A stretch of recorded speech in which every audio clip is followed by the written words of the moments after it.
सुरेश पहलवान ममता के साथ लगातार जानवरों की तरह शारीरिक संबंध बना रहा था। ममता जितना जोर जोर से चीख रही थी वो उतना ही तेज तेज से शारीरिक संबंध बना रहा था। ममता को आज चरम सुख मिल गया था, लेकिन उस सुरेश पहलवान को अभी चरम सुख नहीं मिला था। इसीलिए वो ममता को बिल्कुल निगल जाना चाहता था। वो बहुत ही क्रूर तरीके से ममता के साथ जिस्मानी संबंध बना रहा था। ममता को जो आज शारीरिक सुख मिला था, इससे पहले उसे ये शारीरिक सुख अपने पति से कभी नहीं मिला था। करीब 1 घंटे तक दोनों शारीरिक संबंध बनाते हैं। उसके बाद दोनों शांत पड़ जाते हैं और दोनों वहीं बैठकर प्यार भरी बातें करने लगते हैं। ममता और सुरेश जब बैठे बैठे बातें कर रहे थे, उसी समय ममता के फोन पर एक कॉल आता है। ममता फोन रिसीव करती है तो उधर से एक आदमी बोलता है कि तुम्हारे पति को किसी ने गोली मार दी है और उसकी तुरंत मौके पर ही मौत हो गई है। अब जैसे ही ममता ये बात सुनती है वो घबरा जाती है और तुरंत अपने घर के लिए वहां से चली जाती है। नमस्कार दोस्तों, मैं हूँ राजन यादव। आप सभी का स्वागत करता हूँ अपने यूट्यूब चैनल पर एक नई कहानी के साथ। आशा करता हूँ आप सभी लोग स्वस्थ होंगे और अपने परिवार वालों के साथ मस्त होंगे। दोस्तों, कहानी में आगे बढ़ने से पहले आप सभी लोगों से एक छोटी सी रिक्वेस्ट है। अगर आपने अभी तक हमारे चैनल को सब्सक्राइब नहीं किया है तो प्लीज़ सब्सक्राइब कर लीजिए। दोस्तों, हरियाणा का एक जिला पड़ता है पानीपत। वहीं पे एक कॉलोनी पड़ती है परमहंस की कॉलोनी। इसी कॉलोनी के रहने वाले प्रमोद के बड़े बेटे अजय की शादी एक ममता नाम की लड़की से तय की जाती है। वो लड़की देखने में बेहद ही खूबसूरत थी। दोनों ही परिवार काफी संपन्न थे। जब अजय ममता को देखता है तो वो ममता को पसंद कर लेता है। इसके बाद दोनों परिवार आपस में मिलकर दोनों की शादी तय कर देते हैं। कुछ दिनों बाद दोनों की शादी हो जाती है। ममता दुल्हन बनकर अजय के घर आती हैं और उसके घर में बहुत ही अच्छे से रह रही थी। दोस्तों, शादी के कुछ दिनों बाद ममता और अजय हनीमून मनाने के लिए बाहर चले जाते हैं और कुछ दिनों बाद हनीमून मनाने के बाद वापस आ जाते हैं। वापस आने के बाद सभी लोग अपने अपने काम में लग जाते हैं। ममता घर संभालने लगते हैं और अजय अपने काम में लग जाता है। दोनों की शादीशुदा जिंदगी अच्छे से गुजर रही थी। ऐसे ही करते करते लगभग 4 साल का समय बीत जाता है। एक दिन ममता को लगता है कि वो मोटी हो रही है। इसीलिए वो अपने पति अजय से बोलती है कि मैं जिम जाना चाहती हूँ। अब ये बात जब ममता अपने पति अजय से बताती है तो वो तैयार हो जाता है और इसके कुछ दिनों बाद ही ममता एक वहीं पास के जिम में जाने लगती है। दोस्तों, ममता जिस जिम में जाती थी उसी जिम में एक ट्रेनर होता है। उसका नाम था सुरेश पहलवान। वो जब ममता को देखता है तो ममता के आगे पीछे लगना शुरू कर देता है, क्योंकि ममता देखने में बेहद ही खूबसूरत थी। अब इस बात की जानकारी ममता को भी हो जाती है कि ये ट्रेनर मेरे पीछे लगा हुआ है। इसीलिए एक दिन ममता उससे बोलती है कि मुझे भी ट्रेनिंग दे दिया करो। अब अगले दिन से सुरेश पहलवान ममता को भी ट्रेनिंग देने लगता है और वो ट्रेनिंग देते समय ही बीच बीच में ममता के इधर उधर हाथ भी लगा देता था। लेकिन ममता इस बात का कोई भी विरोध नहीं करती थी। जिम में ट्रेनिंग करते करते पता नहीं कब ममता और सुरेश को एक दूसरे से प्यार हो जाता है। एक दिन जिम में कोई नहीं था।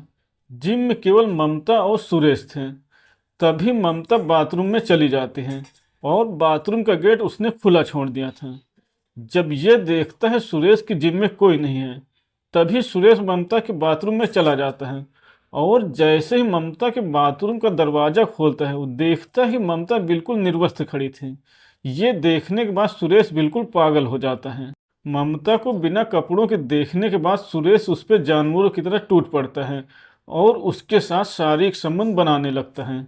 ममता को कई सालों बाद आज चरम सुख मिल रहा था। जब शारीरिक संबंध बनाने के बाद दोनों शांत पड़ जाते हैं तो ममता अपने घर के लिए चली जाती हैं। अब जब एक बार शारीरिक संबंध बनाने का सिलसिला शुरू हो जाता है तो ये रुकने का नाम नहीं लेता है।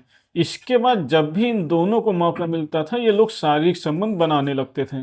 दोस्तों, अब जब ममता को सुरेश पहलवान से प्यार हो जाता है तो वो अपने पति अजय को बिल्कुल भी ध्यान नहीं रखती हैं। इसीलिए दोनों में झगड़ा होने लगता है। अजय ममता से कई बार बोलता था कि तुम जिम जाना छोड़ दो, लेकिन ममता नहीं मानती है। एक दिन अजय ममता और सुरेश पहलवान को गाड़ी से बैठकर जाते हुए देख लेता है। इसीलिए वो ममता को रोककर उसको 3-4 थप्पड़ मार देता है। अब ये बात ममता को बहुत बुरी लग जाती है। दोस्तों, अगले दिन जब अजय अपने काम पर चला जाता है तभी ममता सुरेश पहलवान को फोन करके अपने घर बुलाते हैं।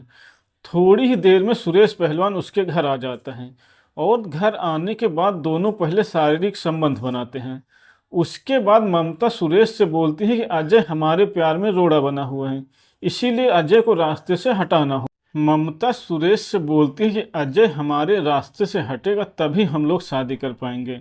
ये सुनने के बाद सुरेश बोलता है कि तुम टेंशन मत लो, इसका इंतजाम मैं कर देता हूँ। दोस्तों 5 जनवरी 2021 को अजय अपनी दुकान के बाहर बैठा हुआ था।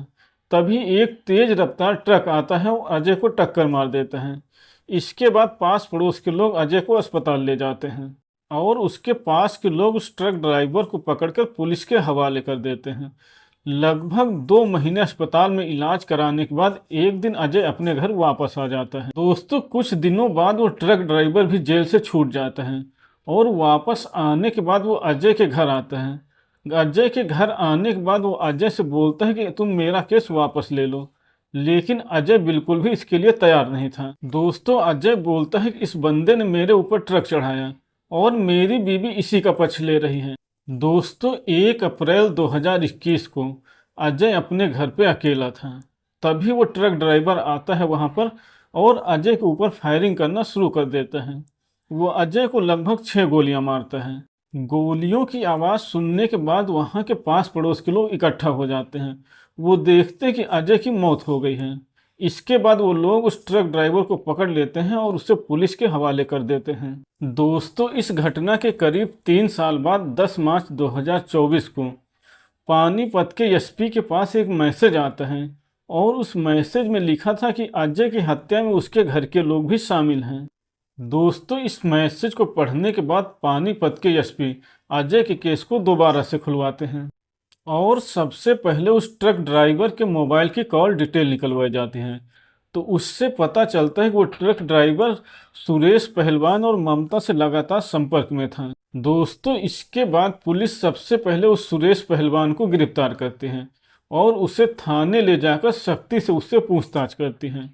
जब पुलिस उससे काफ़ी सख्ती से पूछताछ करती है तो वो सारी बातें बता देता है। दोस्तों वो जिम ट्रेनर पुलिस को बताता है कि मेरा और ममता का काफ़ी दिनों से अफेयर चल रहा था। अजय हमारे बीच में रोड़ा बना हुआ था, इसीलिए हमने ही उस ट्रक ड्राइवर को पैसे देकर अजय को गोली मरवाया है। इसके बाद पुलिस ममता को भी गिरफ्तार कर लेते हैं और जब पुलिस ममता से पूछताछ करती है तो वो भी अपना जुर्म कबूल कर लेते हैं। दोनों को गिरफ्तार करने के बाद पुलिस इन दोनों को जेल में बंद कर देती है। फिलहाल ये दोनों लोग अपने कर्मों की सजा जेल में ही भुगत रहे हैं। दोस्तों ये थी आज की कहानी। अगर आपको पसंद आई हो तो वीडियो को लाइक करें और चैनल को सब्सक्राइब करें।